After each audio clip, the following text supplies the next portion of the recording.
Bueno, bienvenidos todos y todas a esta interesante charla que vamos a sostener con dos grandes ejecutivos. Se los voy a presentar a continuación. Uno de ellos es Alejandro Reyes Pizarro, Contralor Corporativo de Siglo Coppers. Él es ingeniero comercial y magíster en gestión, en planificación y gestión tributaria de la Universidad de Santiago, y la verdad es que, bueno, muchísimos años de estudio. Él también estudió un magíster en Derecho de los Negocios, es magíster de la Universidad Adolfo Ibáñez, magíster en gestión y planificación tributaria en la Universidad de Santiago, diplomado en Administración Financiera en la Universidad de Chile, oficial de cumplimiento de la Universidad Adolfo Ibáñez, magíster en gestión en la Universidad de Chile, eh, especializaciones en planificación tributaria, gestión de negocios, contabilidad, derecho laboral, reestructuración de negocios, adquisiciones de empresas, compliance financiero, tributario, due diligence, diseño y desarrollo de procesos, estructuración de políticas de seguros y un etcétera, un largo etcétera.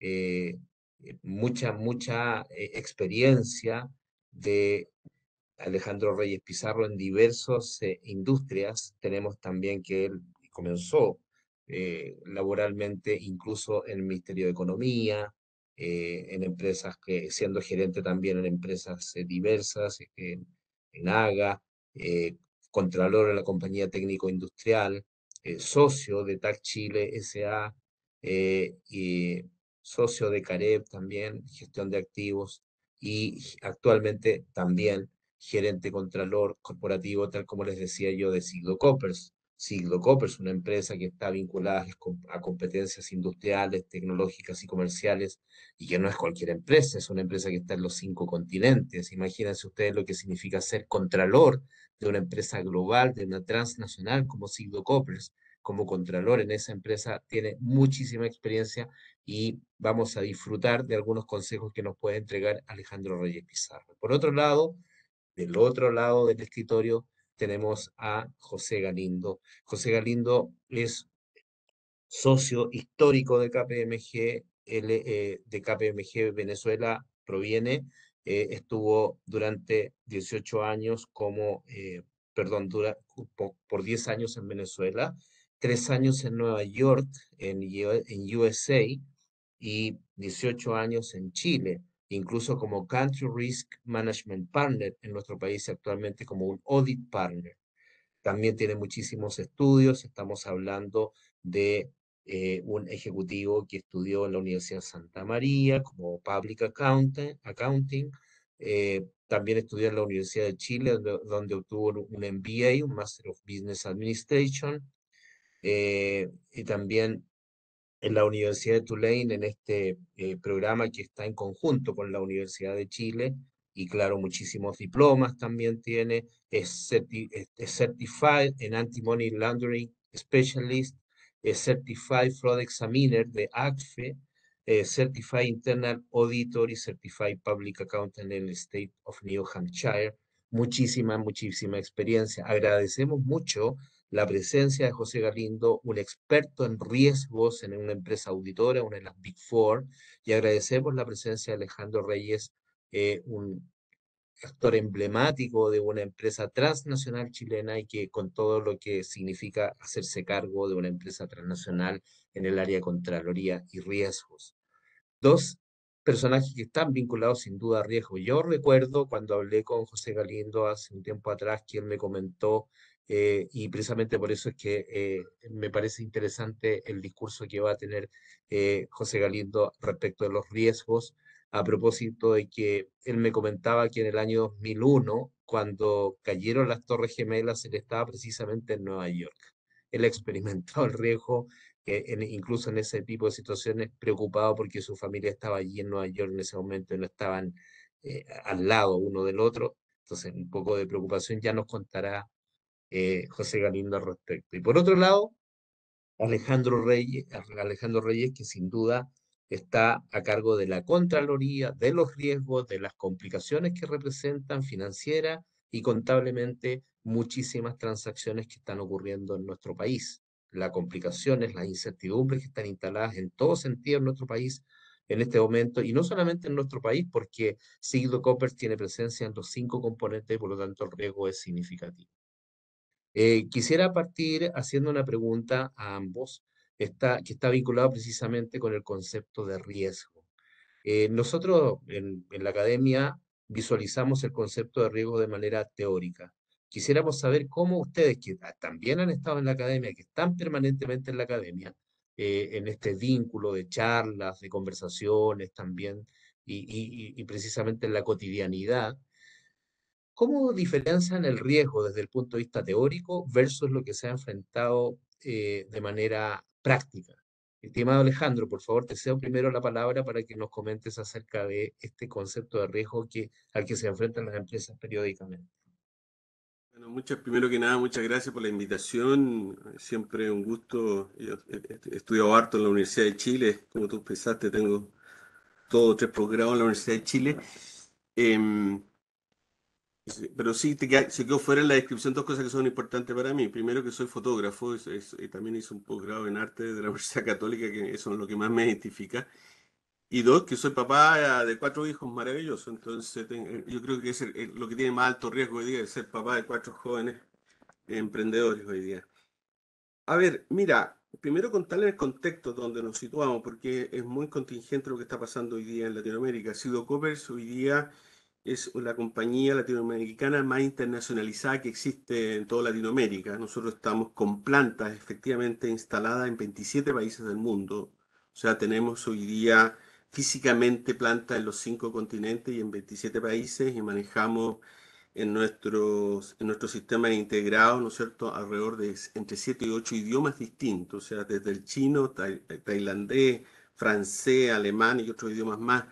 ¿Y con qué le quiero decir con esto? Que la cultura de cada una de nuestras compañías es difícil de ir integrando. ¿Ah?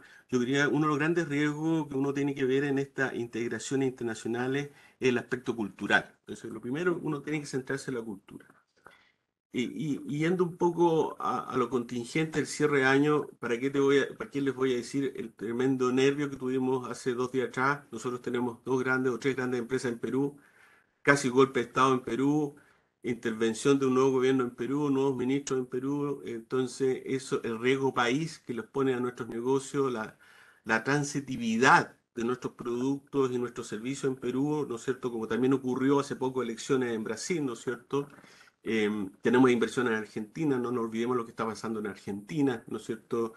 Con la vicepresidenta, ¿no es cierto?, que ha sido condenada a prisión efectiva, lo que está pasando en Ucrania, en Rusia, ¿no es cierto?, con todo nuestro negocio en Europa. Entonces, si uno integra eso en el día a día, ¿no es cierto?, es complejo. Y integrarlo en los estados financieros se hace aún mucho más complejo. En Chile, por ejemplo, hoy día estamos viviendo con una inflación entre 12 y 13%, ¿no es cierto? Que lo hace sumamente complejo la competitividad, ¿no es cierto? Porque cuando hay inflación interna uno pierde competitividad. Un dólar, ¿no es cierto?, que ha estado variando entre los 900, ha pisado casi los 1000, ¿no es cierto?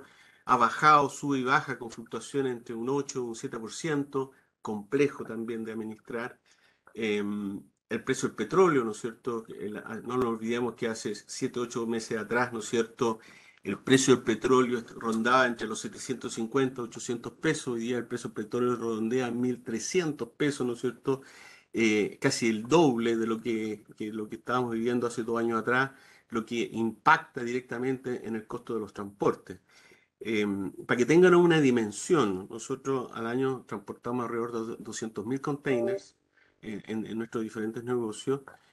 Hace 3 años atrás el valor de transporte de un container era alrededor de 1.200, $1.300, y ha llegado hoy día alrededor de los 17.000, $18.000. O sea, si eso le ponen un multiplicador, ¿no es cierto? Son varios millones de diferencias, ¿no es cierto?, en lo que es costo de transporte. ¿Ah? Y lo que te hace o te puede hacer poco competitivo o menos competitivo.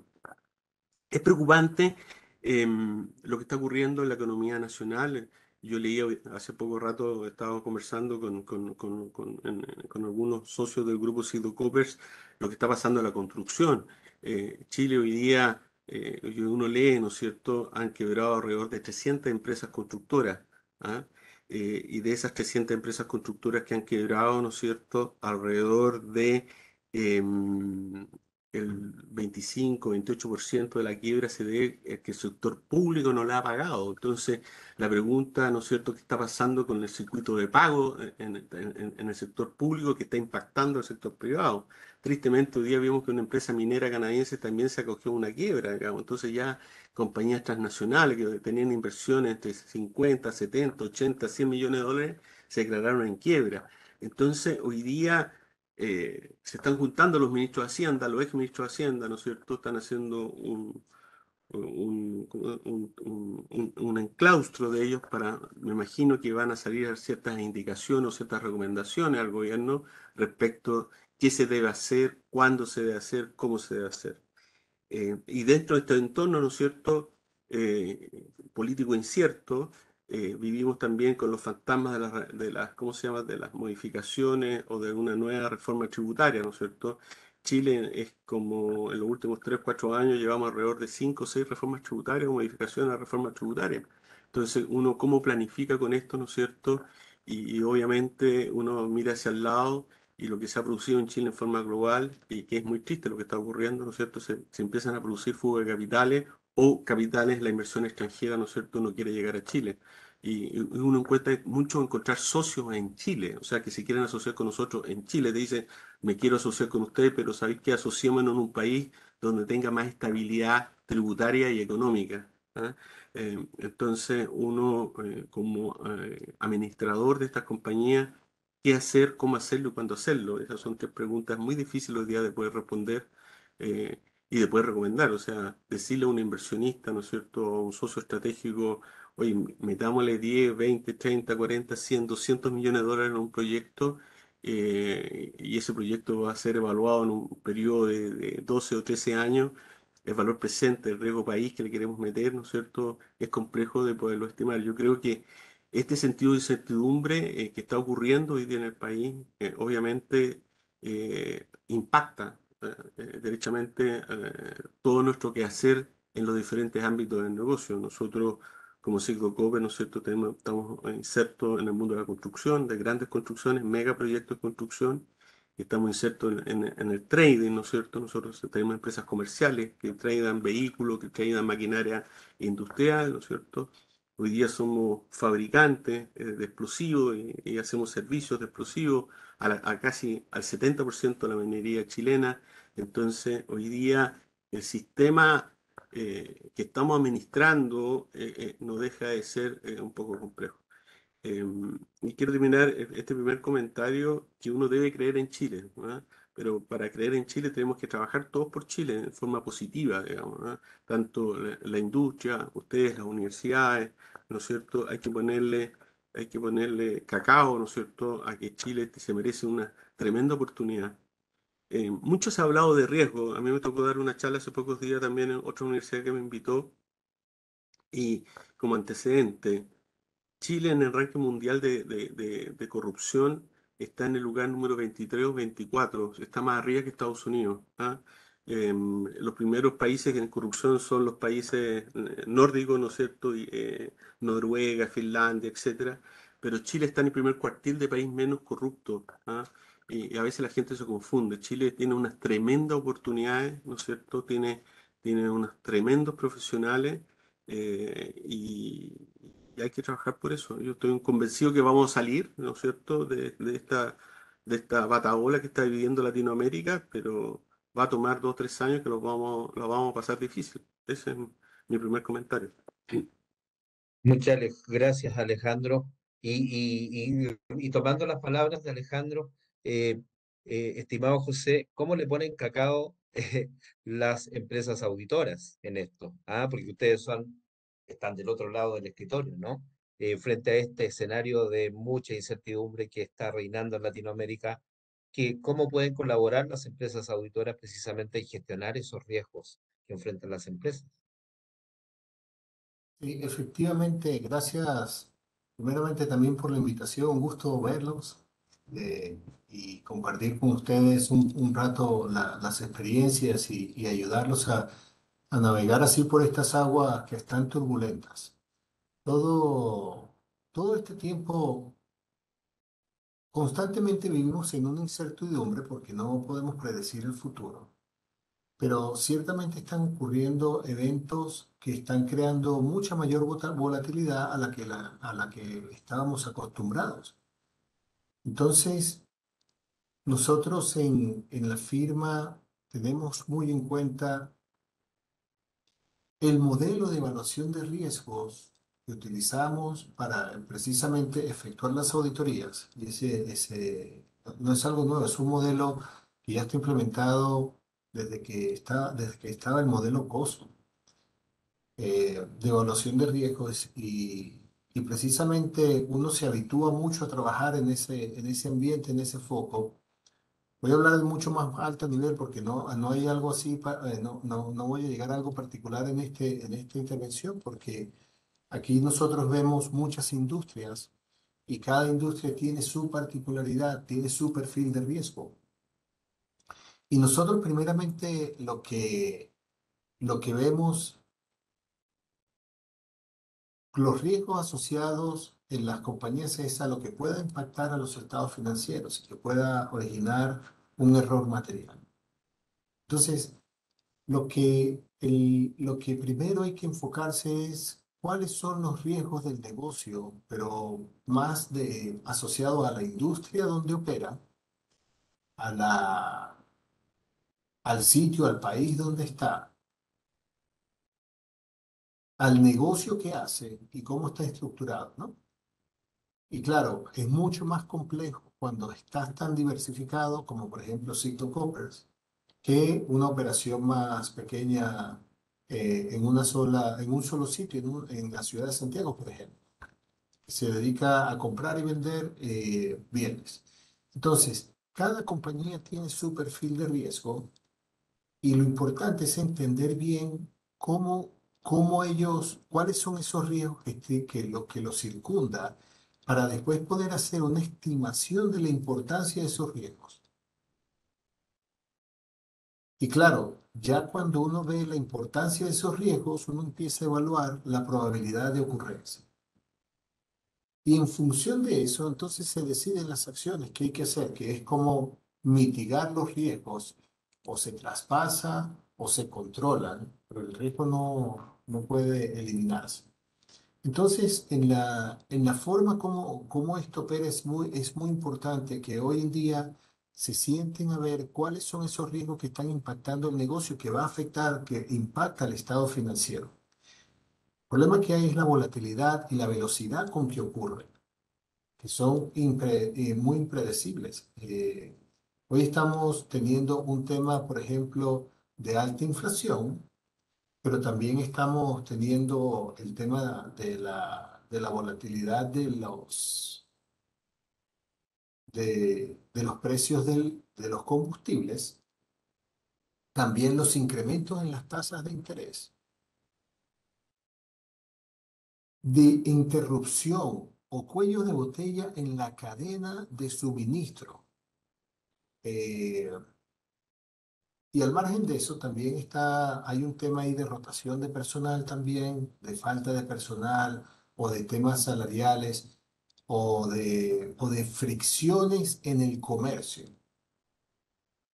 Entonces, esos elementos van ocurriendo y lo importante es poder entender cómo las empresas se sientan a entender estos efectos para anticipar lo que pueda ocurrir y y le pueda afectar en los estados financieros conforme a la probabilidad de la ocurrencia. Pero no es posible tener un mapa de todos los riesgos.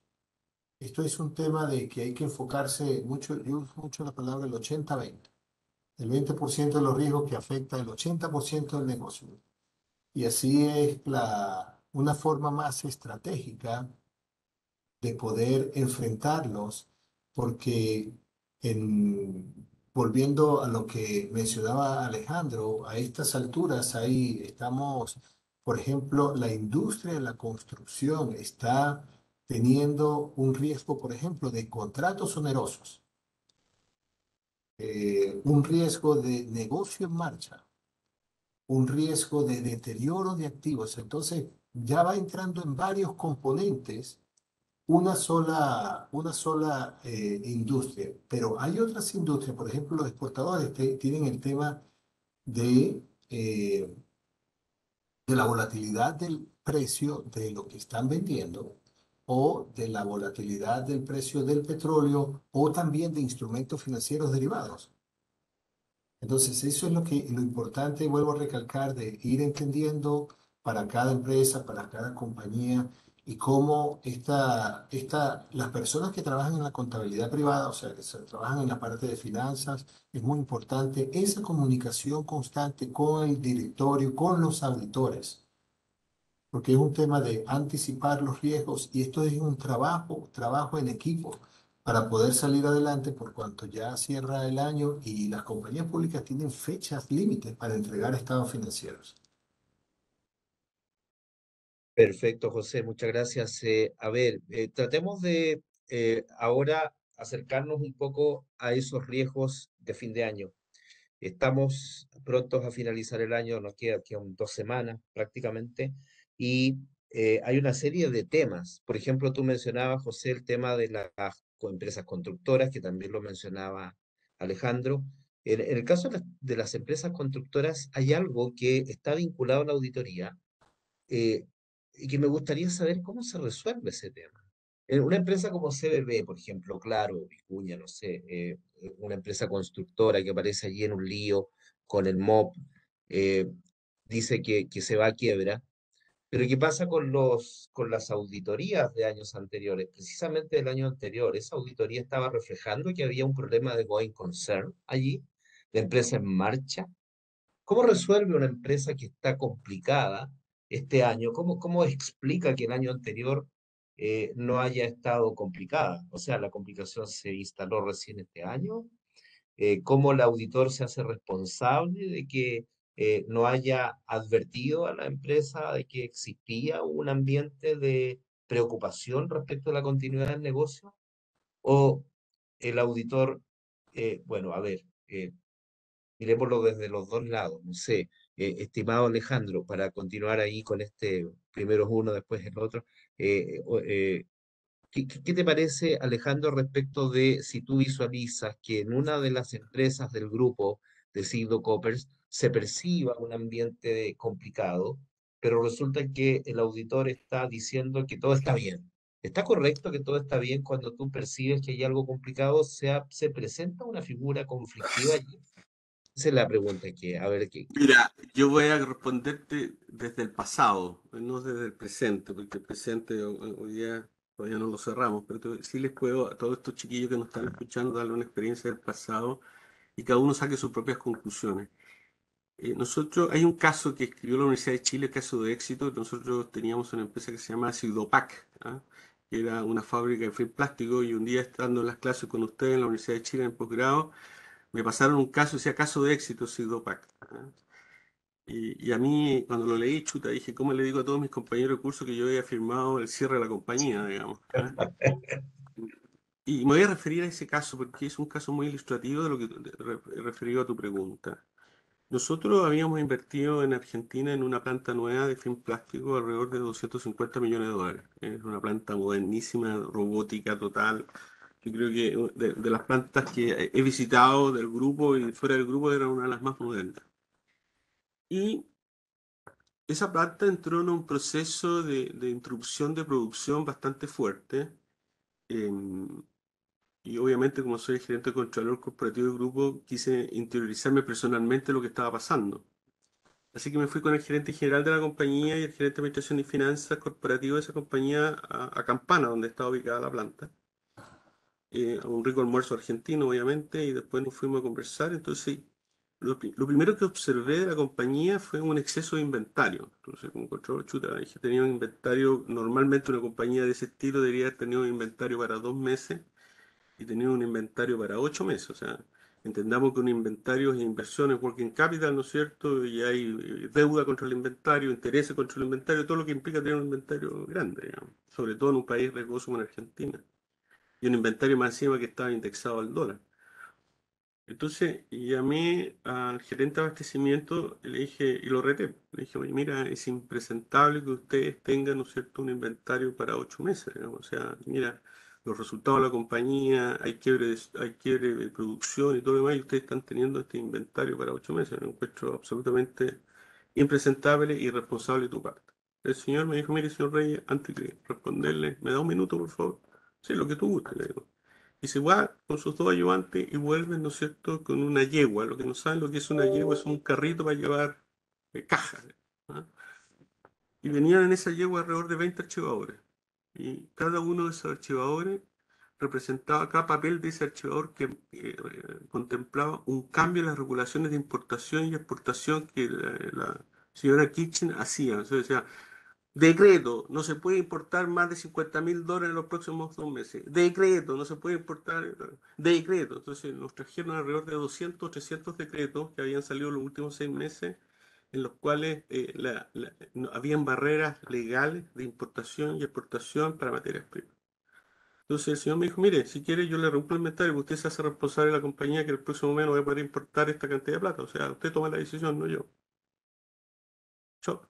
Entonces, ahí cuando uno se enfrenta a esos escenarios de riesgo, y uno podría, ¿no es cierto?, un auditor, ¿no es cierto?, en su opinión de control, decirme que yo tenía un sobreexceso de inventario versus lo que estaba pasando políticamente, a veces es muy difícil, ¿no es cierto?, para los auditores, como también es muy difícil para la administración, ¿no es cierto?, de poder conversar estos puntos de vista y de ponerse de acuerdo cómo reflejar esto en una contabilidad que sea primero fidedigna, ¿no es cierto? Y tercero, aparte que la contabilidad sea fidedigna, más que yo siempre, la contabilidad, yo siempre tengo un símil que explico acá y lo aprendí de un profesor en la universidad. El- la compañía es, ¿no es cierto?, como un vehículo, ¿no es cierto? Este vehículo tiene tiene luces bajas, ¿no es cierto? Tiene luces altas, tiene 5 marchas, ¿no es cierto? Y tiene espejos retrovisores, ¿cierto? A veces la contabilidad es sentarse en el vehículo a manejar una empresa que tiene espejos retrovisores.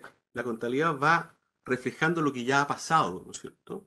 Y las 5 marchas, ¿no es cierto? Generalmente hoy día los autos modernos tienen 6 marchas, ¿no es cierto? Para ir adelante, unas de muy baja velocidad, otras de muy alta velocidad, en las cuales, ¿no es cierto?, uno tiene que saber a qué velocidad andar en ese minuto que va en la carretera de la economía, pero también el auto tiene un freno, uno tiene que saber correctamente frenar, y también tiene una marcha atrás, ¿no es cierto?, y también tiene que saber, ¿no es cierto?, cuándo retroceder en la decisión. Como también tiene luces bajas, ¿no es cierto?, que uno tiene que ver el corto plazo, o sea, lo que tú me preguntas, cómo vamos a cerrar los años, pero también tengo el largo plazo, porque tengo una compañía puesta en marcha, o sea, acuérdate, bajo los principios de contabilidad chilenos de esa época, puesta en marcha, el principio era la compañía Forever, ¿ah? Era una compañía para siempre. ¿Ah? Entonces, em, ¿cómo yo dentro de esta normativa, ¿no es cierto?, de accounting que tenemos hoy día, em, logro conversar económicamente con el auditor? Porque aquí hay una cosa que es norma técnica, que a veces son muy estrictas, que tú me has enseñado y tú has sido profesor mío en eso, pero también yo tengo una responsabilidad económica, que esa norma técnica es para el periodo que estamos analizando. ¿Cómo proyecto yo esa norma técnica, ¿no es cierto?, en función de lo que he vivido al futuro? O sea, si alguien me pregunta, oye, ¿qué está pasando en la construcción? ¿Cerremos la empresa constructora y le digo, no, o sea, hagámosle un aumento de capital, o sea, porque yo creo que esta cuestión va a mejorar. Pero alguien me puede decir, no, sé que el mercado es súper riesgoso, o sea que yo creo que es riesgoso que usted le haga un aumento de capital. Chuta, pero ¿quién evalúa ese riesgo? Si es riesgoso o no es riesgoso, meterle por parte del accionista más plata o menos plata. Hoy día los estados financieros hoy día me están diciendo, oye, está ahí complicado, súper complicado.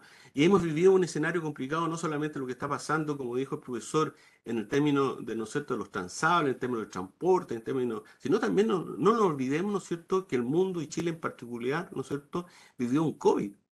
Un COVID, la gente no sabe los efectos del COVID. Para los chicos que me están escuchando, el COVID en un proyecto me significó un extra costo de $7 millones. En un proyecto.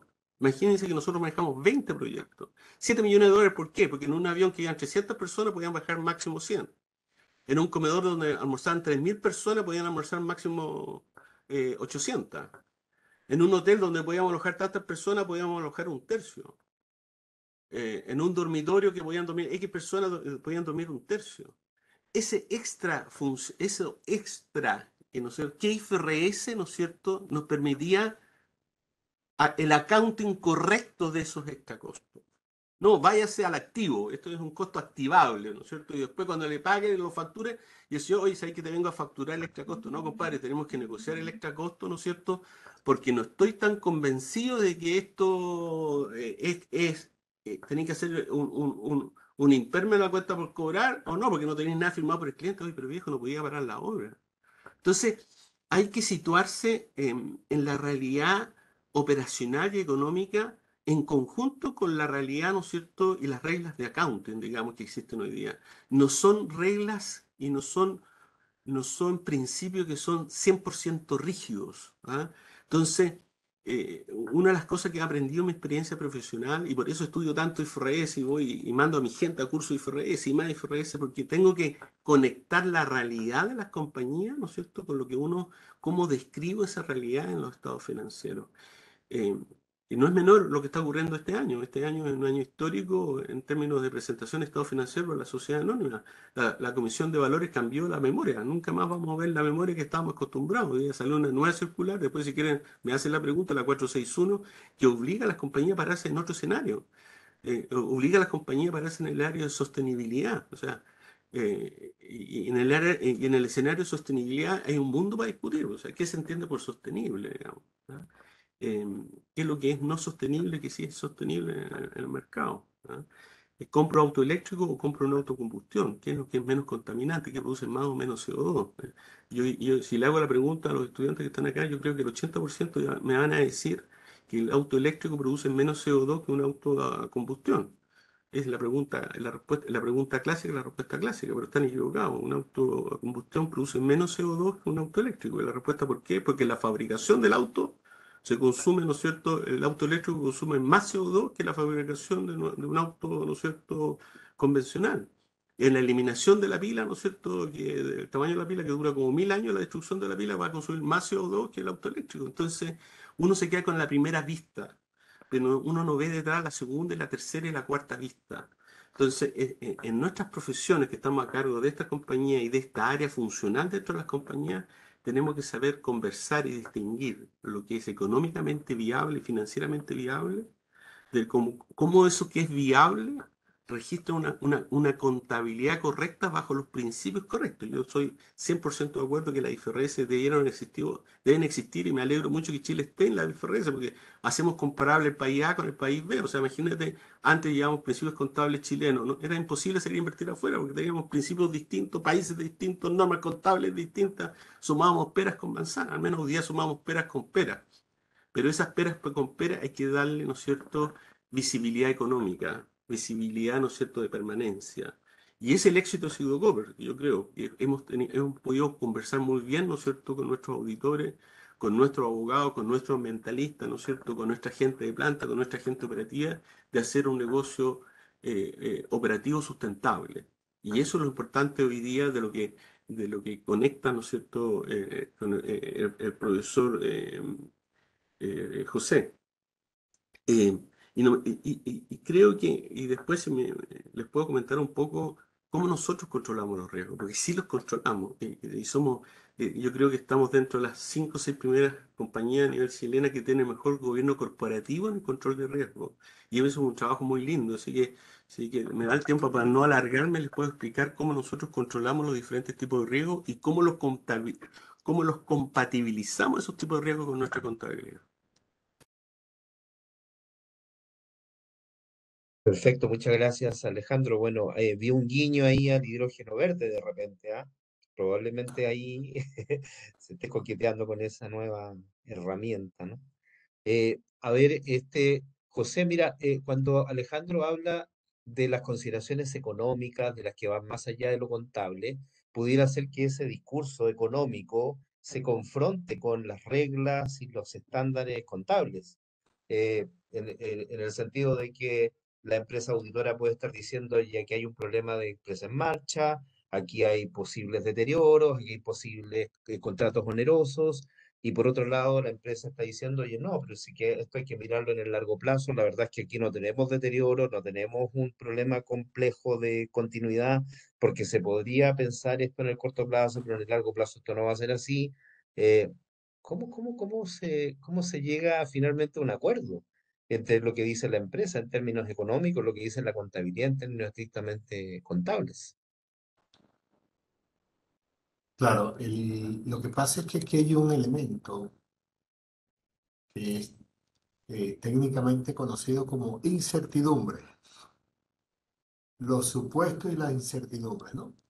Que es inherente en todo negocio, ¿no? Es inherente en todo lo que hacemos. Entonces uno como auditor, ya nosotros entendemos, en los temas de estimaciones hay riesgos de sesgos de la administración. Y cuando uno trabaja en estimaciones, por ejemplo, en proyecciones de flujos, lo importante es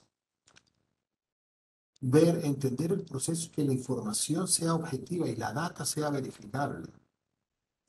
Y que también la compañía haya tenido un control bien robusto de la información que utiliza o los inputs para desarrollar esos modelos de flujo o de estimaciones. Porque esos modelos de flujo son teóricos, es un cálculo meramente matemático basado en información principalmente eh, histórica y con información de información que es objetivamente verificable, ¿no? O es observable. Por ejemplo, cuando utilizan la tasa de libre de riesgo, cuando utilizan la, los riesgos alfa y también, pero ya el beta ya entra en un tema de juicio cuando estoy hablando de la WAP, ¿no? De los componentes de la determinación de la WAP para calcular el valor presente. Entonces, después en cuanto a la proyección, por ejemplo, de los flujos libres de caja para esa determinación, la compañía parte de los flujos históricos y los va proyectando. La pregunta es, bueno, ¿qué porcentaje utilizó de proyección y por qué? ¿Cuáles son los elementos que hay? ¿Qué fueron las consideraciones? Y uno como auditor tiene que asegurarse que esa información es veraz y que no se contradice. Si la compañía hace vamos a decir 3, 4 años, las compañías proyectaban crecimientos en los ingresos en función de una inflación de 3%. Este año, si la compañía utiliza una tasa de crecimiento asociada a la inflación, por ejemplo, del 10, 15%, una de las principales preguntas es, ¿cómo sabes que vas a poderle trasladar el, ¿cómo se llama? La inflación al usuario final, al consumidor? Porque resulta ser que la competencia no lo permite. O sea, la competencia en la industria no deja que se traspase todo el costo de la inflación. Se traspasa, eso es históricamente así. La pregunta es si los planes esos son alcanzables, son realísticos. Entonces, opera otra parte, que es la que nos muestran a todos los contadores, que se llama el escepticismo profesional también. Entonces, que es comprobar precisamente lo que se está determinando, porque como no hay, como por decir, no hay un dueño de la verdad no es absoluta, oye, tiene muchas aristas esto, lo importante es que cualquier cálculo que se haga no sea materialmente errado y existan los fundamentos, y claro, las alertas se disparan cuando hay una actitud como agresiva de la administración, cuando mete planes muy agresivos y no se pueden como verificar, como comprobar. Entonces, ese proceso el auditor tiene que tener mucho cuidado y tiene que ser muy juicioso y claro, contar con los recursos, contar con las fuentes, contar con los elementos para poder constatar esa información, sobre todo cuando tienen que hacer las estimaciones de la WAC, cuando hay que determinar los flujos libres de caja, dependiendo de eso, estoy hablando cuando tienes el goodwill. En el caso del auditor, por ejemplo, hay más riesgo del goodwill que pueda contener un error material cuando el monto del goodwill o el cálculo, perdón, del deterioro se aproxima al valor en libros de lo que está en el goodwill. Pero mientras más se distancia, es menos el riesgo. Pero Error, disculpa, error José, material. una consulta. Ok, estamos de acuerdo en ese aspecto, pero que me parece un poco extraño que Chile sea un país tan ordenado y las empresas sean tan transparentes que no hay prácticamente opiniones eh, negativas. Por ejemplo, si yo empiezo a revisar las opiniones de auditoría, son tal vez alguna con salvedades, con alguna salvedad. ¿A qué obedece eso? ¿Somos muy ordenados o hay algo extraño ahí?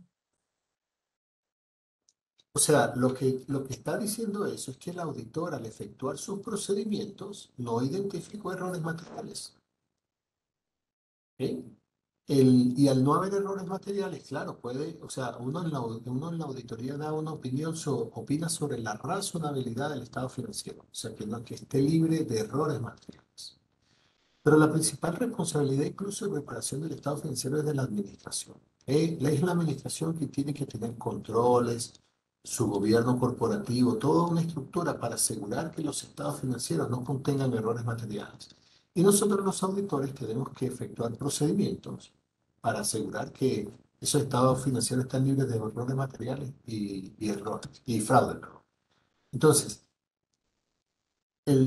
cada firma de auditoría tiene sus procedimientos, tiene sus estándares y ahora se va a hacer más robusto porque tienen que implementar una norma de control de calidad de- para emitir opiniones de auditoría. Entonces, ese proceso ayuda más a la calidad de la auditoría, de que las opiniones o sea, que detrás del proceso de emitir la opinión hay toda una estructura y un ambiente de control interno que asegura que el auditor hace el trabajo, porque a la final esto es más para la responsabilidad que tenemos ante el mercado de capitales y ante el regulador y ante el público. Disculpa, José, el próximo año las empresas auditoras van a aplicar la nueva norma de auditoría, ¿no es cierto? Y en esta nueva norma de auditoría hay un párrafo que hoy día no se incluye y que se llama Key Audit Matters, asuntos Claro. clave de auditoría. Eso significa que el auditor va a incorporar en el informe de auditoría aquellos asuntos que les han parecido bastante importantes a tener en cuenta por parte del lector de los Sí. estados financieros. ¿Eso es así? Involucra un alto nivel de juicio para el auditor. Y también tiene que explicar qué fue lo que hizo el auditor para lograr una conclusión, bien sea apropiada o inapropiada de, esa, de esos asuntos claves del auditorio. Caramba, bueno, entonces Alejandro, se torna muy importante el análisis de riesgo que tú nos ibas a compartir ahora, acerca de cómo tú incorporas en tu análisis estos temas complejos, ¿no? A ver, yo no quiero, a veces la polémica es bueno conversar bajo escenarios de polémicas, digamos, pero yo creo que es bueno a veces un poco dar visiones de ámbitos distintos. Cuando escuchaba al profesor y respecto a tu pregunta, el impairment, que a veces yo siempre les tiro este ejemplo a los auditores cuando me vienen a hablar del impairment, digamos, ¿ah? Y siempre doy dos ejemplos. Tomás Alva Edison, antes de inventar la ampolleta, probó 10.000 veces el bulbo, o sea, el filamento, 10.000 veces. Si yo hubiera venido el primer año del auditor, el segundo probablemente le hubiera hecho el impairment en esa época, digamos. Entonces, pero al final fue tan perseverante que él logró, ¿no es cierto?, inventar el bulbo y se hizo uno de los tipos multimillonarios, digamos, respecto de un invento en particular, digamos. Steve Jobs, otro gran ejemplo, ¿no es cierto?, lo despidieron de su compañía y cuando lo llamaron de vuelta la volvió a comprar quebrada sin ningún producto estrella en ese minuto, digamos. Entonces, lo más probable es que si hubiesen ido los auditores a hablar con Steve Jobs, yo le habría dicho, pero sí, ustedes me están auditando esta compañía que está quebrada, o sea, no vale nada. Cuando Steve Jobs vuelve por segunda vez a su compañía no valía nada, o sea, estaba a punto de quebrar la compañía. Y el tipo en una genialidad, ¿no es cierto?, comercial, logra, ¿no es cierto?, posicionar antes de su muerte a Apple como una de las compañías más exitosas del mundo, una de las más altas con valor bursátil. Entonces, ¿qué les quiero decir primero que nada? Que esa mirada de riesgo, de flujo de caja, es una mirada que tiene que ser una mirada discutida, ¿no es cierto?, en tres grandes ámbitos. Primero, en el ámbito de que yo creo en lo que estoy haciendo, puede que esté en un escenario hoy día incierto, incómodo o negativo, pero yo sigo creyendo en mi proyecto. Imagínate los jóvenes con todos estos emprendimientos que siempre parten con capitales de riesgo y uno le mete plata a los capitales de riesgo. Si uno pensara en el impermen, no existirían los capitales de riesgo, prácticamente. Eh, también, por ahí el profesor mencionó los flujos de caja. El impermen se hace en función de los flujos de caja, ¿no es cierto? Si el flujo de caja descontado, ¿no es cierto?, del proyecto que yo estoy invirtiendo no me da para cubrir la inversión activo fijo, ¿no es cierto?, yo tengo que hacer un impermen por esa diferencia. Ese es el concepto básico. Yo tengo compro una maquinaria, ¿no es cierto? Esta maquinaria me va a producir un flujo y este flujo, ¿no es cierto?, le hago, ¿no es cierto?, una proyección, matemáticamente estudiamos el WACC, ¿no es cierto?, la tasa de interés, el riesgo, otra cuestión, los contamos a valor presente. Si el valor presente no me da para pagar este activo con el cual invertí la plata, yo tengo que hacer este impermen, ¿no es cierto?, por el activo en total o parte del activo. Pero ahí, y que está bien, yo creo que eso está bien, pero no olvidamos, ¿no es cierto?, que este activo está inserto en un mundo de negocios que es integrado. No es un activo por sí solo. Entonces la pregunta que le hizo al auditorio hace 10 años atrás, oye, flujo de caja lo hago a nivel de compañía, lo hago a nivel de subholding, de holding, ¿a qué nivel me queréis medir el flujo de caja? No me lo podéis medir al valor del activo, porque esta compañía hace trading con otras compañías mías, ¿no es cierto? La tengo en China, me manda producto a Tailandia, de Tailandia me lo manda a Chile, de Chile lo manda a Brasil. ¿A qué nivel me vaya a hacer el flujo de caja? Pues si me lo voy a hacer a nivel de la compañía que está fabricando, obviamente a lo mejor no lo alcanzo a cubrir, pero si me hacía el flujo de caja dos niveles más arriba, va a ser recontra positivo. Entonces ahí existen todas estas normas que discutimos contigo de cómo enfrentar en el modelo y cómo hacemos la presentación de los modelos. Entonces, no es blanco y negro, a eso me refiero. Uno tiene que, respondiendo a tu pregunta, no todos los informes de los auditores son positivos. Existen N informes con observaciones, digamos. ¿No? Lo importante es que el auditor, ¿no es cierto?, cuando está frente a una administración, a un directorio, el proyecto empresa, el auditor diga, chuta, este es un proyecto empresa que como yo, como Big Four, como auditor, esta gente está bien enfocada, tiene buenos principios de control, tiene un buen control de autonomía de riesgo, el riesgo lo están monitoreando, etcétera, que es totalmente distinto, ¿no es cierto?, irse a una empresa con un mal gobierno corporativo donde le preguntan a los ejecutivos, ¿no es cierto?, oye, ¿qué está pasando? Déjame ir a buscar los papeles, ahí te lo muestro. Es una respuesta totalmente distinta. Y No, ¿y cómo sumado se a eso, explicaría, disculpa Alejandro, ¿y cómo se explicaría entonces fraudes como el de Wirecard, como el de Enron, como el de WorldCom, como el de La Polar acá en Chile, en ese es una contexto? buena pregunta, porque y conecto con el comentario que te hice al principio, ¿no es cierto? Los países más desarrollados son los países más corruptos. O sea, hoy día si tú ves Volkswagen con sus indicadores de contaminación, es una compañía alemana y falsificó, ¿no es cierto?, sus indicadores de contaminación de los autos. La Nissan, ¿no es cierto?, el director de la Nissan se arrancó a Turquía porque hizo un desfalco financiero en Japón. Al primer ministro lo dieron de baja hace 2 años atrás porque también tenía otro problema de corrupción, ¿no es cierto? Enron en Estados Unidos, ¿no es cierto? La burbuja inmobiliaria que puso al mundo en jaque partió en Estados Unidos, etcétera. Entonces, aquí vienen instituciones importantes como la OECD, ¿no es cierto? Y nos ponen unas ciertas regulaciones, ¿no es cierto? Chile se suscribe a la OECD con una serie de normas regulatorias de medio ambiente, que ahí no podemos producir CO2, que tenemos que gastar cierta cantidad de agua, ¿no es cierto? Que tenemos que gastar una cierta cantidad de energía. Y todas esas normas vienen de países desarrollados. Pero nadie nos vino a preguntar si nosotros queremos tener un país súper ecológico pero con una cantidad de pobres interminable porque la gente no tiene trabajo, o queremos tener un poquito más contaminante y con más gente trabajando. No nos olvidemos que Estados Unidos es uno de los únicos países que no firmó el acuerdo de Kioto de contaminación. O sea, no sé si lo firmó el año pasado, este año, estaba ahí en la duda que lo firmara, que el acuerdo de Kioto, ¿no es cierto? Es un acuerdo internacional para eliminar el CO2. Estados Unidos se ha negado en los últimos 25 años de no firmar ese acuerdo. ¿Y por qué no lo ha firmado? Y nos obligan a nosotros, ¿no es cierto?, a los países subdesarrollados a firmar esos acuerdos. Entonces, este tema de las normas internacionales, ¿no es cierto?, que nos ponen nos ponen en un saco que a veces es demasiado chico, o nosotros somos demasiado chicos para el saco, ¿no es cierto?, con una cantidad de regulaciones tremenda. Es una tremenda conversación que yo he tenido con nuestros inversores, ¿no es cierto?, a nivel internacional.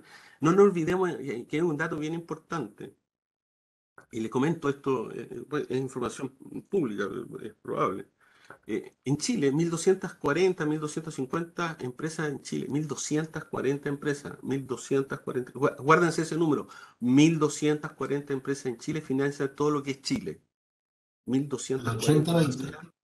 empresas financian lo que es Chile. De esas 1240 empresas son 250 empresas, de las 1250 que financian el 70% de Chile, financian el 70% de Chile. Entonces el otro día me llamó el director de grandes contribuyentes de Servicio de Puestos Internos, con todo su equipo. Dije, ¿para qué me llaman? Oiga, señor Reyes, ¿sabe qué? Yo quiero conversar con usted. Y yo me fui con mi abogado, obviamente. Y dije, este gallo me habrá revisado mi declaración de impuestos, se me olvidó declarar alguna propiedad que no estoy... No, me dice, ¿sabe qué? Lo que pasa es que lo quiero usar el conejillo indio, como ustedes son tan dentro de esas 200 empresas que más, ¿no es cierto?, contribuyen al erario fiscal, los queremos subcontrolar un poquito más en todas sus operaciones. Pero ¿por qué nosotros? Digamos, si nosotros somos una empresa que producimos renta, producimos trabajo, ¿se da cuenta que usted me está metiendo más costo que lo que usted me está diciendo? Sí, pero ¿sabe qué? La verdad es que lo vamos a vigilar. Pero, oiga, nosotros tenemos memoria, tenemos IFRS, somos una empresa pública, somos listada, estoy premiado como los mejores 5 gobiernos corporativos del país y usted me viene a decir que me va a controlar más. Sí, lo vamos a controlar más.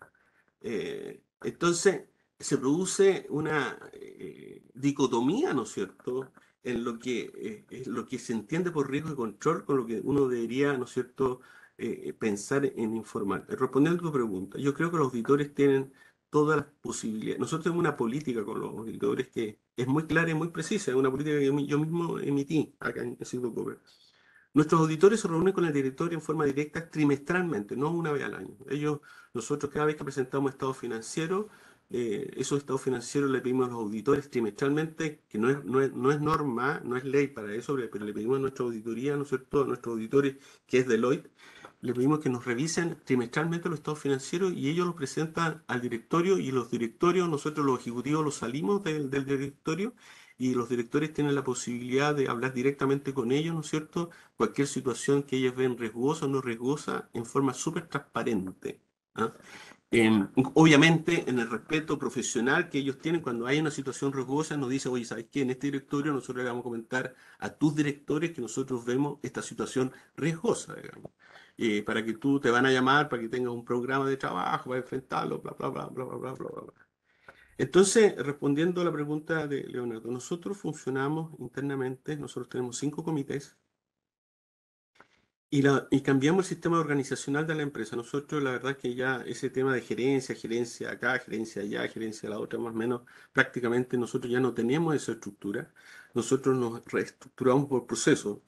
Tenemos dueños de procesos. Proceso A, proceso B, eh, proceso C, por ejemplo, proceso de venta, proceso de compra, proceso de distribución, proceso de facturación, proceso de cuentas por cobrar, etcétera. Cada uno de esos procesos em, se le identifican los 25 riesgos más importantes de cada proceso. ¿Ah?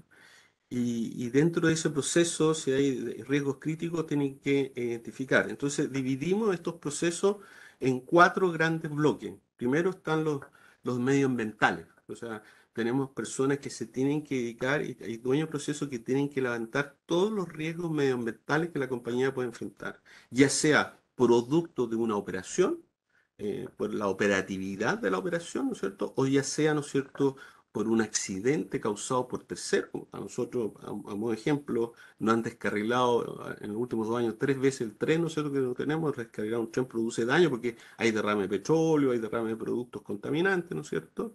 O bloqueos de un puerto también, lo han bloqueado el puerto, etcétera, etcétera. Entonces, son productos, ya sean riesgos operacionales, productos de nuestra operación, riesgos operacionales provocados por terceros o riesgos realmente que vengan del medio ambiente, terremotos, tsunami, ¿no es cierto?, exceso de lluvia. Esos riesgos, ¿no es cierto?, se levantan y cada persona dueño de los componentes de riesgo tiene que presentar un programa de contención de riesgo, ¿no es cierto? Y este programa de contención se les presentan los 10 principales de este riesgo ambiental a nuestros directores.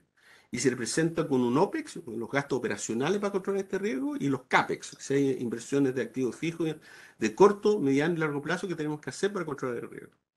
Después, el segundo bloque de riesgos son los riesgos financieros de la compañía, ¿no es cierto? Que ahí intervienen mucho hay más intervención de la empresa de auditoría, ¿no es cierto? Que son los riesgos de crédito, los riesgos de tasa de interés, ¿no es cierto? Los riesgos de plazos de pago, los riesgos de distribución de dividendos, etcétera, etcétera. ¿Y por qué hablo de riesgo de distribución de dividendos? Porque, por ejemplo, la Argentina hace corralito, no podemos recibir dividendos de Argentina, entonces hay riesgo en la distribución de los dividendos. ¿Ah? O hay un bloqueo, ¿no es cierto? Nosotros teníamos empresas en Rusia, ¿no es cierto? Tuvimos que sacar nuestra gente de Rusia y toda la utilidad acumulada en Rusia quedaron en Rusia, no distribuir utilidades desde Rusia, ¿no es cierto?, hacia afuera, porque está estrictamente prohibido. Entonces también todos esos riesgos, ¿no es cierto?, los riesgos de cada uno de los países, ¿no es cierto?, lo estábamos, por ejemplo, dando crédito a empresas en Venezuela. Nos dimos cuenta que había una compañía, dijimos, oye, Venezuela es una empresa de alto riesgo, tenemos, mejor saber que no, bájale el nivel de crédito, tiene bloqueo Estados Unidos, entonces son temas que uno analiza. Después están los riesgos de recursos humanos. En los riesgos de recursos humanos están los riesgos, obviamente, de salud de las personas, están los riesgos de rotación de personas, riesgos de personal clave en cada uno de los procesos, ¿no es cierto? Y riesgos, ¿no es cierto?, ¿cómo se llama?, de reposición en el caso de que exista, ¿no es cierto?, algún problema, ¿no es cierto?, de reemplazo. Nosotros en una faena, el riesgo de recursos humanos para nosotros es importante porque en una faena nosotros en cualquier proyecto manejamos 3.500, 4.500 personas, entonces la cantidad de distintos profesionales que tenemos que tener para esa faena, ¿no es cierto?, son de diferentes disciplinas y tenerlo en la carta gana, en el minuto adecuado, en el tiempo adecuado, por el tiempo adecuado, no es una planificación fácil, digamos, es una planificación compleja, por lo tanto, esos riesgos son totalmente inherente. Y después tenemos el último comité, que es ahí lo que tú hablabas respecto, tenemos los riesgos de control interno. Y en los riesgos de control interno, ¿no es cierto? Obviamente nosotros analizamos cualquier contingencia, ¿no es cierto?, que la compañía podría poner en jaque los resultados de corto plazo y los de mediano plazo de la compañía. Los de largo plazo no los tocamos porque eso ya es muy futurista, pero sí hay un riesgo, ¿no es cierto? Si tenemos un riesgo de impairment en cualquier país del mundo, se estudia ese riesgo de impairment, ¿no es cierto? Nosotros vemos cuál es el impacto, si es bajo, medio o alto, para levantarlo, ¿no es cierto?, formalmente, o si no, derechamente hacemos el impairment, digamos. O sea, aquí si hay un impairment que hay que hacer una maquinaria, se equivocó alguien, compró una maquinaria y la maquinaria no se está usando hace 2 años y no produce nada, se castiga la maquinaria y negociamos con los auditores, a lo mejor hacemos un castigo en 1 año, 2 años, pero la maquinaria al final se castiga al final y se hacen los impairments. También están los riesgos, ¿no es cierto?, de control de caja, los riesgos, ¿no es cierto? Nosotros hoy día en los sistemas integrados de sistemas computacionales tenemos alrededor de 6.000 usuarios, ¿no es cierto? Hemos sido hackeados en estos usuarios, nos han hackeado cuentas corrientes, hemos tenido casos bien atípicos de hacking donde han tomado control de personas y esas personas han tomado el control de sus claves. Entonces, para nosotros, imagínense tener 4.000, 5.000 personas destruidas en todo el mundo, cómo se controla la cadena de pago, la cadena de tesorería, ¿no es cierto? La seguridad que tenemos que tener, ¿no es cierto?, para hacer transfer de dinero hoy día es muy complejo por todo el hackeo mundial que hay en estos temas. A modo de ejemplo, nosotros este año invertimos en controles, ¿no es cierto?, anti-hackeo, alrededor de 12 millones de dólares en nuestros sistemas, solamente en sistemas de seguridad. O sea, no es cero productividad. O sea, es productivo porque no nos hackean, pero no es una cosa que agregue valor a las compañías. Entonces, hay todo ese sistema de control interno, existe todo un bloque donde también se levantan todos los procesos donde puede haber un problema de control interno, ¿no es cierto? Y se nombra un responsable de cada ese proceso por país, por compañía, ¿no es cierto? Y ellos tienen que reportar esta matriz de riesgo. Y lo más importante de todo, que el directorio ve estos controles de riesgo cada 3 meses. Se reúne el directorio con nosotros, ¿no es cierto?, donde se analizan los principales 100 riesgos de la compañía por país, y uno tiene que presentarle a ellos un programa de trabajo y de aseguranza de que las cosas las estamos administrando bien. Si eso no se hace así, sería imposible gobernar, ¿no es cierto?, 27 nosotros en nuestro sistema Civocovers, hoy día estamos en 27 países del mundo, pero el otro dato estadístico que me gusta mucho decirlo, tenemos 167 empresas distribuidas en 27 países del mundo. Nuestro control es sobre 167 distintas empresas, y no son empresas de papel, son empresas que tienen actividad, ¿no es cierto?, dentro de esas empresas, o sea, son empresas con chimenea, digamos. Entonces, hay que tener una gobernanza bastante estricta, bastante dura, ¿no es cierto?, por hacerlo, si no, esta cuestión no funciona, digamos. O si no, no estaría acá, me hubiesen cortado la cabeza hace ratito, digamos. Qué interesante, Alejandro. Definitivamente para tener control de todo hay que llevar una administración basada en riesgo, que es lo que está haciendo Siglo Coppers. Una última pregunta a ambos, muy breve la respuesta porque queremos pasar a la etapa de preguntas de quienes quieran mantener algún diálogo también con ustedes.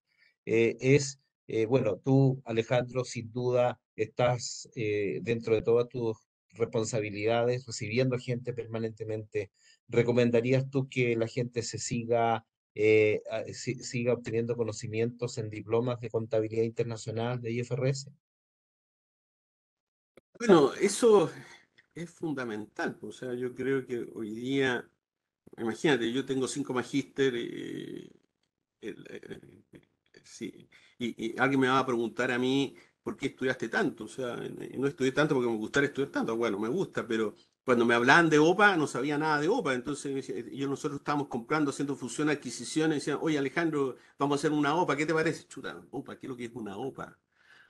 Listo, estudiar UPA. Oye, es que el caso COSO, ¿qué es lo que es COSO, compadre? ¿No? Estudiar, ¿no es cierto? Oye, que la IFRS de construcción, que la hemos discutido tantas veces contigo, oye, ¿qué significa, en qué me impacta en la implementación de la IFR de construcción? Y nos impactó bastante, pues, o sea, porque lo que nosotros teníamos en una línea pasó a ser, ¿no es cierto?, inventario. Y ese inventario, hoy día vemos los números de inventario han crecido cualquier cantidad. Y digo, no, es que la IFRS de construcción está ahí y hay que explicar por qué está ahí, por qué no hemos facturado, no, porque no hemos recibido la orden de compra del proveedor, etcétera, etcétera. Entonces, lo hablo con pasión, pero que para ser empresario uno tiene que entender, ¿no es cierto? Tú lo mencionaste recién, yo también soy empresario, entonces para ser empresario uno tiene que entender lo que está haciendo y cuáles son los impactos de lo que está haciendo. Y para poder entender se requiere conocimiento, se requiere un conocimiento específico, ¿no es cierto? Como también se requiere un conocimiento general. Y yo siempre hago un paralelismo. Siempre existe el médico, ¿no es cierto?, que estudió medicina los primeros 7 años, pero con ese doctor no me voy a operar. Si tengo un ataque al corazón, ¿no es cierto? Me voy a ir a operar con un cirujano que se haya especializado, que haya estudiado y que haya operado 500 gallos antes que yo para meterme al corazón. Lo mismo, no me voy a ir a operar de la vista, ¿no es cierto?, con un médico general, me voy a ir a operar con un oculista, ¿no es cierto?, que haya hecho unas 200 cirugías láser antes de yo meter mis ojos, porque eso es aseguranza. Aseguranza no solamente es hacer las cosas bien. Un profesor mío me dijo una vez en la Universidad de Chile, y tú lo conoces, el señor Farías, me dijo, eh, debe existir el carril ilustrado. O sea, no te puedes tirar un carril si no estás ilustrado para tirarte el carril. Entonces, ese concepto del carril ilustrado nunca se me olvidó, lo tengo como una frase en el mármol. Hay veces que uno toma por instinto ciertas decisiones, ¿no es cierto? Y nosotros tomamos decisiones bastante significativas acá en el grupo, pero detrás de eso está el background de lo que tú has estudiado y tienes que seguir estudiando. O sea, si tú miras acá, mi escritorio está lleno de libros, o sea, siempre estoy estudiando nuevos libros, nuevas normas, nuevos principios, y tiene que ser así, porque si no, no resulta la cosa. Yo creo que, y como último me quedo callado con mi comentario, mi padre, que fue rector de una universidad, me dijo que la altitud de un hombre se mide desde acá a acá. ¿No? Y eso es la realidad del tamaño de una catedral. ¿Mm? Muy cierto, muy Es- cierto. Muchas gracias, Alejandro. José, tú también, bueno, ahí en KPMG también hay permanentes contrataciones y todo esto. ¿Tú también recomiendas? Sí, el activo más importante de uno es la mente. Y la inversión más importante que uno puede hacer es nutrirla, pero con información de calidad. Entonces, y esto es una disciplina. Oye, esto es sacrificio, porque hay que sentarse a leer un libro comparado con ver televisión. Es más fácil ir a ver la televisión, ¿no? Por la dopamina y todo esto, pero hacer el sacrificio, después uno le ve los frutos. Uno tiene que, o sea, a lo largo de la experiencia que tengo en la firma de más de 30 años ya, la inversión en conocimiento ha sido la clave. Ha sido la clave porque hay muchas personas que están dependiendo de nosotros, está dependiendo el mercado, nuestros clientes, nuestros empleados, socios, la firma. O sea, hay muchas personas que están dependiendo de uno. Y esa preparación es fundamental porque eso es precisamente una de las fortalezas del sistema. Es necesario, el auditor tiene que estar constante y permanentemente estudiando, no hay otra. Y no es viendo videos, sino leyendo y haciendo. Totalmente de acuerdo, estimado José. Bueno, muchísimas gracias. No sé si hay personas que quieran participar haciendo alguna consulta, alguna pregunta, y yo sé que hay muchísimas preguntas ahí que quedan pendientes, pero no sé si hay alguien que quiera a través del micrófono, levantando la mano, no sé, eh, hacer alguna consulta en particular. Llegó a haber más de 130 personas aquí, ahora hay 120. Eh, no sé si hay alguien que quiera hacer alguna pregunta, por favor. Yo estoy viendo en el chat, hay varias preguntas, ¿ah? O sea, no sé si Romy o alguien quiera, ¿cómo Sí, se llama? Sí, las hacer voy la las lectura, voy a sí, leer, por favor. sí, ahí voy a compartir con ustedes. Partimos con Santiago González, que comenta, dice, ¿cómo se asegura la imparcialidad de la auditoría si los clientes la pagan? Hubo temas con eso en Estados Unidos, creo. Hace para mí. Sí, brevemente, José, para Sí, que alcancemos. el pago no es, o sea, hay un riesgo asociado al pago, este, pero no es el único riesgo. De hecho, nosotros las firmas tenemos ciertas limitaciones legales acá. No podemos tener un cliente que genere más del 10% de los ingresos de la firma, por ejemplo, porque hay una concentración de riesgo muy alta. Pero al margen, o sea, aparte de eso, también están las verificaciones de conflicto de independencia y de independencia y conflicto de interés. Es uno de los sistemas más robustos que tiene la firma para asegurar que cuando somos independientes. Y la independencia es de ser y parecer, son los dos elementos. Entonces, si bien es cierto que hay un riesgo el con el tema de los honorarios, porque alguien tiene que pagar por los honorarios, hay otros elementos compensatorios que minimizan ese riesgo de imparcialidad. Quiero complementar un poco lo que está diciendo José, ¿ah? A ver, yo creo que primero José lo dijo en sus palabras y hay que ser súper claro y taxativo en esto.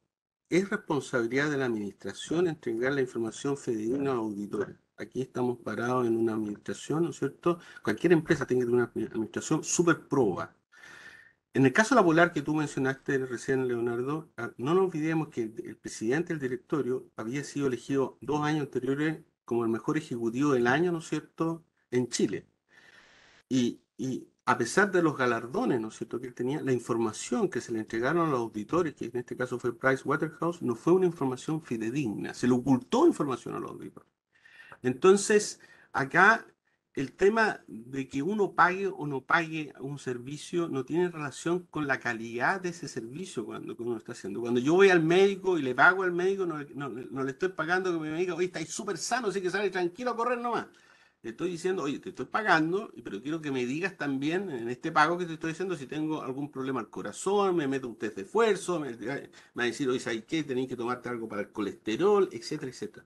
Es una relación de confianza que se logra entre la empresa auditora, ¿no es cierto?, y el cliente. Él confía en mí, ¿no es cierto?, en el que yo le voy a entregar toda la información fidedigna de mi estado de salud, como yo también confío en él que me va a dar el diagnóstico correcto y preciso de lo que yo estoy, de mi estado de salud. Ahora, si lo que vamos a discutir con el auditor es si puedo correr, ¿no es cierto?, de nuevo la maratón o no puedo correr la maratón, si estoy en condiciones de correr la maratón o no estoy en correr. El auditor me tendrá que decir, Alejandro, si te corrí una nueva maratón, te vaya a dar un 80% de probabilidad que te dé un infarto al corazón y te vaya a morir, que es totalmente distinto, ¿no es cierto? Si el auditor viene y me dice, oye Alejandro, si corrí la maratón, tenía un 5% de probabilidad, pero te recomiendo que recorrí una maratón de 5 kilómetros primero o después una de 10 y vamos viendo cómo va evolucionando este tema. Esa relación de confianza, esa actitud que uno tiene que tener con el auditor es lo que uno no debe perder. Y yo creo que acá la gente se confunde. Están confundiendo al auditor como si fuera un carabinero que lo viene a agarrar a palo. Eso no es así. El auditor es un gran asesor dentro de la compañía, ¿no es cierto? Y por eso nosotros, cada año, la FP, algunas FP nos dicen, oye, ¿por qué no cambian de auditores y rotan los auditores? Digo, no, nosotros no queremos rotar nuestros auditores. ¿Y por qué no los queremos rotar? Porque es la mejor persona junto a nosotros que conocen nuestro negocio, conocen nuestras fortalezas y conocen nuestras debilidades. Y va a poner atención en nuestras debilidades y me va a decir, mira Alejandro, en la posición A, la B, la C, la D y la E, tenemos una situación de debilidad y tenéis que ponerla, ¿no es cierto?, si es grave en los estados financieros, tenéis que relevarla en los estados financieros y tenéis que informarle a tu directorio. Porque además me está cubriendo la espalda a mí como ejecutivo. Porque yo también me respaldo en ellos, en mi función ejecutiva. Y eso los profesionales hoy día, estos jóvenes, tienen que entender que eso es una practice de relaciones. Y me parece muy bien que sea así. Independiente, eso no tiene nada que ver con el pago. Tiene que ver, ¿no es cierto?, con el funcionamiento diario, ¿no es cierto? Es como cuando yo siempre le digo, la mamá me ocultó que una de mis hijas sacó mala nota. A la larga igual me voy a enterar. Igual me voy a molestar.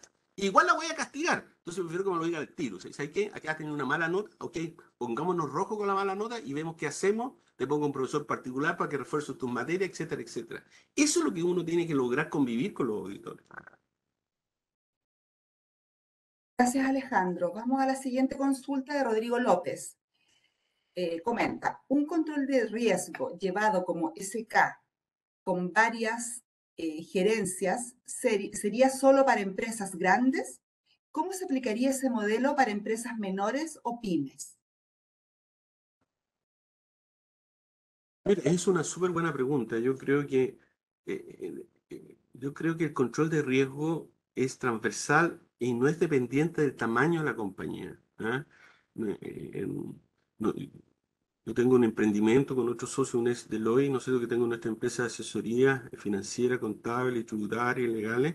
Y lo primero cuando visitamos a nuestros clientes y vamos a los clientes, sí, y por la experiencia que uno tiene, le dice, oye, ¿sabes qué? Mira, tus riesgos operacionales o tus riesgos de funcionalidad o tus riesgos de existencia son esto y esto y esto y tú tenés que controlar. No, nosotros controlamos 200 tal vez, pero a lo mejor una pyme puede controlar los 10 principales y en esos 10 principales controles de riesgo no se requiere tanta gran inversión para poderlos controlar. ¿Ah? A veces basta con una planilla Excel, ¿no es cierto?, que uno va controlando, ¿no es cierto?, la calidad de pago de sus clientes, ¿no es cierto?, la calidad de entrega de productos de sus proveedores, la calidad que le entregan las materias primas, ¿no es cierto?, la calidad de las bodegas, que si son distribuidores, que si las bodegas están bien instaladas, si tienen, ¿no es cierto?, instrumentos para prevenir un incendio, etcétera. Si tiene los seguros, el perfil de seguro adecuado para cubrir los riesgos de su compañía, que son seguros a veces que son pequeñitos, pero si uno los estructura bien, se puede cubrir bastante bien algunos riesgos, ¿no es cierto?, etcétera, etcétera. Por lo tanto, no tiene que ver con el tamaño, sino que además tiene que ver con la gestión que hacen los dueños, los ejecutivos sobre esa compañía. Y no tienen y lo más importante de todo, que no deben ser tanto que uno pierda el control del control. O sea, por eso nosotros tenemos escala. Este señor me controla sus 20 riesgos, sube los principales 10, los 10 y el directorio va a controlar los principales 20. O sea, tiene que ser a un nivel que el control sea efectivo y se pueda hacer de verdad. No que sea un control en papel muerto que no sirva para nada, digamos. ¿Cómo se llama? Un wishful thinking. Esto. Es muy importante. Yo iba a agregar lo que decía Alejandro, que decía el modelo de administración de riesgo, costo. Hay otro también que se llama Enterprise Risk Management. Todos esos procesos son escalables a compañía. El estándar es el mismo, identificación de riesgos, el examinarlo, el ver la probabilidad y entonces administrarlos, ¿no? O controlarlos o traspasarlos. es el mismo. Entonces, ese modelo es escalable a todas las compañías y como dice Alejandro, tiene que ser efectivamente ejecutado porque muchas veces las entidades cuando no tienen ese foco basado en riesgos, andan las personas haciendo muchas cosas y claro, les llega el riesgo, no lo pueden atajar, no lo pueden mitigar y bueno, pasa lo que tiene que pasar cuando se origina el riesgo. Pero sí hay modelos y sí son escalables. Lo importante es esa disciplina de sentarse a entenderlo, administrarlo y sacarlo adelante. Gracias, José. Elizabeth Villanueva comenta, yo trabajo en área de finanzas del sector público, el área salud. La pregunta es, ¿cómo hacer frente a los riesgos con respecto a las NIC-SP ante un cierre año?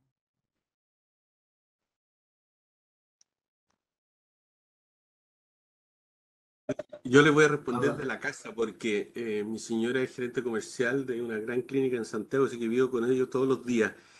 Em, Hoy día yo creo que el sector salud hoy día se está transformando, o sea, lo que está pasando con la ISAPRE, ¿no es cierto? Lo que está pasando con... Y esto también impacta a la empresa, porque cualquier mayor costo, ¿no es cierto?, que uno tenga en un programa de salud con nuestros trabajadores o un extra de imposición en la AFP para su jubilación, etcétera, obviamente va a impactar en las compañías.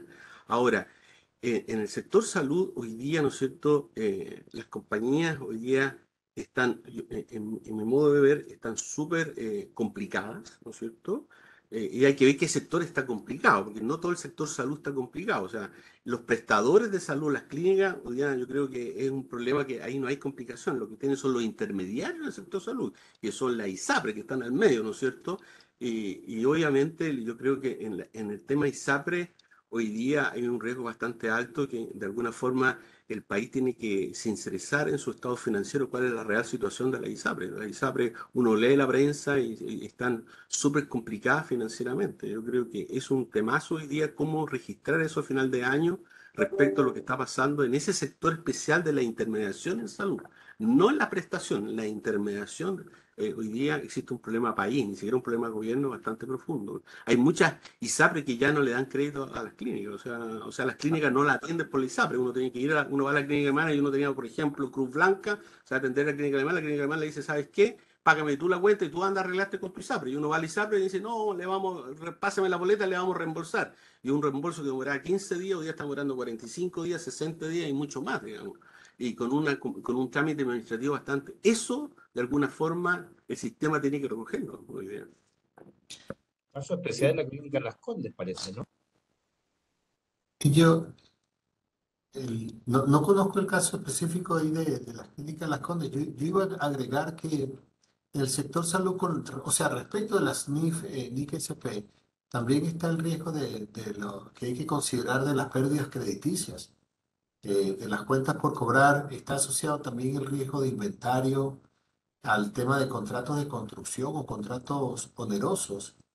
Entonces, lo importante es poder entenderlos y ver cuáles son esos elementos que pudieran originar un error material en el estado financiero. Hoy hablamos de esto, mañana puede ser otro, dependiendo de qué es lo que está aconteciendo. Entonces, es importante enfocarse en eso, en los factores de riesgo que pueden originar o que puedan originar que el estado financiero tenga un error material y no sea detectado ni corregido oportunamente. Gracias, Dona, José. no sé, quiero complementar algo. En el pasado, cuando habían cambios muy profundos, uno iba a la Superintendencia de Valores y la Superintendencia de Valores daba algunos waivers de contabilización. Muchas veces fuimos con la SOFOF a hablar con el ministro de Hacienda, ¿no es cierto? Y uno negociaba cuando había un cambio de dólar muy profundo, etcétera. Uno iba y decía, oye, ¿sabes qué? Permitan a toda la industria contabilizar esto de una forma determinada por uno IKB, llevemos los efectos a patrimonio, qué sé yo, etcétera. Y uno negociaba con la autoridad en esa época, en esos años, ciertas flexibilizaciones con respecto a la norma. Y que era bueno. Hoy día la IFRS no permite mucho esas negociaciones, esa flexibilidad. Pero sí no hay que olvidarse, a la chiquilla que está haciendo la pregunta hoy día, que Chile vivió una pandemia. y se lo obligaron a todas las clínicas, a todos los ISAPRE a pagar una tremenda pandemia. Y yo creo que el Estado necesita tener una mirada, ¿no es cierto?, por única vez, de cuáles fueron los efectos en el sector salud de esa pandemia y cómo se puede administrar esa pandemia y darle un waiver a las compañías de salud para que puedan amortizar esas pérdidas, no solamente en un año, sino en un periodo más prolongado, porque es algo único que ha ocurrido en la historia de la humanidad. Es la pandemia más global que ha existido en la historia de la humanidad, con efectos monetarios bastante profundos, ¿no es cierto? Entonces yo creo que acá debe existir una política estatal de cómo hacer y tratar y juntarse con las Big Four y con las compañías auditoras, cómo tratar estas pérdidas que tiene el sector salud hoy día y cómo llevarlo a los estados financieros y que no sean un one-time shot, porque si lo ponen en un one-time shot van a quebrar la mitad de esos intermediarios de salud que existen hoy día. Eh, Oye, lamentablemente, bueno, agradezco mucho la participación de Alejandro y de José. De verdad, podríamos estar hablando muchísimas horas más, eh, pero tenemos que, los tiempos son acotados. El costo de oportunidad de Alejandro tremendo, el de José también. Así es que, pero ha sido muy ilustrador. Muchísimas gracias por vuestra presencia y bueno, esperemos en el futuro continuar debatiendo temas interesantes como estos, pues. No sé si tienen algunas últimas palabras, no sé, por favor. No, de nuestro lado, agradeciendo esta invitación, yo creo que es bueno conectar el mundo real que uno vive todos los días con la educación. Yo creo que es fundamental hoy día.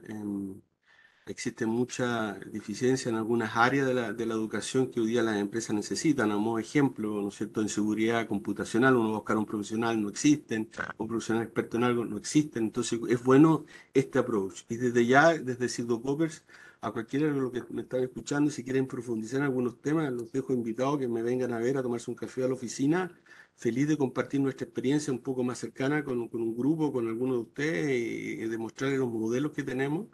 No son top secrets estos modelos, por el contrario, yo creo que es bueno difundirlos, digamos, y feliz de que siga existiendo estos espacios de interacción. Yo creo que eso es hacer una universidad, digamos, ¿ah? Así que los felicito por estos espacios y cuando lo necesiten, aquí estaremos para ustedes, ¿no? Me agradece esa generosidad, estimado Alejandro.